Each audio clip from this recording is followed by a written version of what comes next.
Hello there. I hope that you are safe and well. Today is a very exciting day because we are continuing our 4-part series of transformational change. This is obviously a monumental time for all of us regarding change and the need for transformational change. We've kicked off our 4-part series last week with part 1, individual transition and change. In this video, we will address part 2, steps to developing an effective change leadership strategy. And then next week, we'll address the pitfalls to avoid in leading change successfully. Lastly, we will address in that 4th week the ways to increase change maturity throughout our organizations. So today's topic is very important because any change management starts with a change strategy that comes from leadership.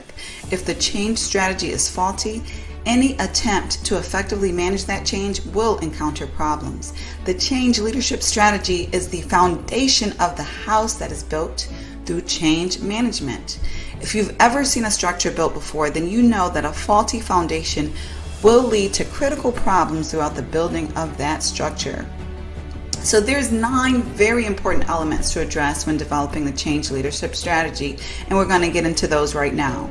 So number 1 is understanding your burning platform. That's the reason why you need to make that change happen.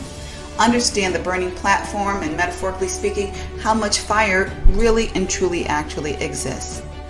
The burning platform is the largest reason for the change. It implies that there's serious danger if that change doesn't happen, and that obviously if it does happen, it's going to be significant benefit. Number 2 is ensuring that the vision and related goals for that change are clear to you and clear to everyone who is going to need to be a support in making the change happen. Borrowing from the wise words of Kotter, there are certain checklists that are needed to ensure that your vision is clear and it makes sense. So making sure your vision is clear and it makes sense includes ensuring that it's simple to understand and it's clearly focused on a specific direction or thing. It is communicable. So that means it's clearly and able to be communicated to others in a way that they easily understand. It is imaginable. It's a believable idea is what that means. If you cannot get others to believe in that idea, then how are you going to get them to participate in it, to support and contribute to it? It takes more than one person to make an organizational transformation happen. And it is desirable. That means that people see what's in it for the organization. And hopefully they see what's in it for them. They can see the benefits. It is feasible. And that means that the vision is doable. So it's not just benefits that are tied to it, but they know you've done your due diligence, you've done your research to ensure that this vision can actually be implemented in a reasonable way successfully. And lastly, you want to ensure that your vision is flexible. A vision is an idea, it's a picture. It's not the implementation itself. So when you're embarking on something new, then you must expect that unexpected to happen. You must anticipate the need to adapt and be flexible. And this is more true the bigger that transformational change is. So number 3, as far as the strategy steps that are needed for change leadership, all alternatives should be identified. Sometimes as leaders, we want to know exactly what we want to do, and we don't want to see any B or C option. And that's fine if your mind is made up, but you want to be educated on those alternatives. You want to ensure that those alternatives have been vetted and compared to the present vision, compared to based upon costs and benefits. You want to do your due diligence, your analysis to ensure that the organization is truly making the best decision and is prepared to address that inevitable skepticism that will arise with almost any transformational change within an organization. Number 4, the sponsors for the transformational effort need to be identified, present, powerful, and known. So these sponsors are champions, and they are heard in order to gain influence and to gain support that is going to be needed. For an organization to make a change that affects the entire workforce, sponsors need to lead that change.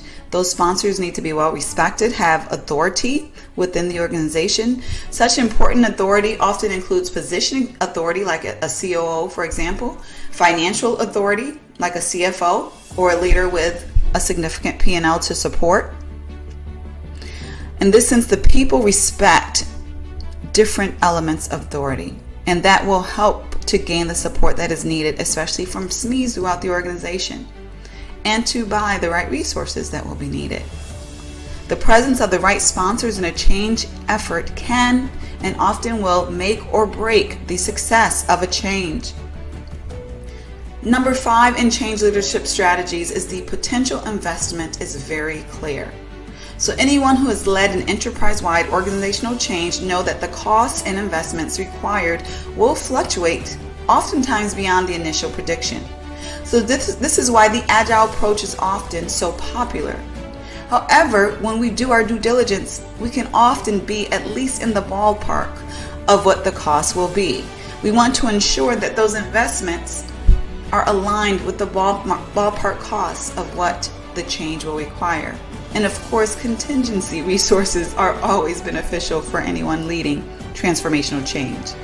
Given that, we want to understand what the investments will be that are going to be necessary for the change to happen. So this includes the time that will be required, how many people will be needed to work on the effort, what technology will be needed to make it happen, and ultimately what money investments will be needed for success. And number 6 is similar to the sponsors. You will need to choose your entire change team very wisely. The team will typically be made of many teams. You will have the project team that are very hands-on, an advisory team who provides that thought leadership. You may want to ensure that you have the right subject matter experts on these teams, executive teams that will serve as governance, ensuring that regulatory issues and alignment with the overall organization strategy is there. The right champions who will be your power messengers need to be part of your team evangelists, and the right influencers. These are very important elements of your teams in order to institutionalize the change and make it doable for the masses of the organization during the change effort and beyond. Number 7 in change leadership strategy is you want to ensure that your organization chooses the change approach that is right for your organization. The change approach should honor the values of your organization, not go against them. Does the organization make decisions on a consensus basis or top-down basis? Does the organization operate in a highly centralized or decentralized manner? Does leadership keep information close to the chest, or is it more transparent regarding why things are done and what is being done? Does the organization trust the people with the information up front, or do they typically snowball efforts little by little? Regardless of what is deemed right or wrong, you are going to need to ensure that you're going with the grain of the organization and not against it, unless going against the grain is part of an overall cultural transformation in itself. Number 8, like the approach, timing needs to reflect what is doable within the specific organization, its culture, and capacity. The timing should take the level of change maturity of the organization in consideration. We will talk about organizational change maturity in our next video next week. Right now, you want to consider if the change will be incremental or radical. Now, obviously, less change mature organizations may need more incremental change instead of all at once. You want to decide whether the transformational change is going to be immediately implemented or at a later time. Is this a transformation that needs to be sold for a couple of years before it's accepted, or immediately starting to roll out? Is it going to be rolled out very slow or very fast? Again, the change maturity should inform these decisions. Is the timing going to be flexible and adapt to organizational changes, or inflexible and timelines held regardless of what happens?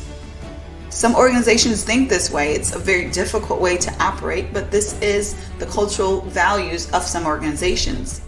Finally, what will be the tolerance for individual transitioning? How much patience will be given for individuals to adapt attitudes and or new capabilities that will be needed for this transformational direction? These are timing approaches that you want to have clear in your change leadership strategy. And finally, number 9, what assumptions can you make at the front end of the change effort? The more assumptions that you understand about what's going on and what's going to happen, the more prepared you will be. You can make assumptions by doing your research, your due diligence, including benchmarking with similar transformations that have taken place. Some transformations that can inform you may be in-house and others perhaps out-house as far as within other organizations. Some examples of assumptions that you will need to be clear on in your implementation includes, will the business model change or stay the same? Will technology systems change or stay the same? Will processes change? Will departments be reorganized? Will you need to augment your workforce? And what about customer training? Well, the customers need to be trained, skilled, and or informed regarding the transformational change that is happening within your organization.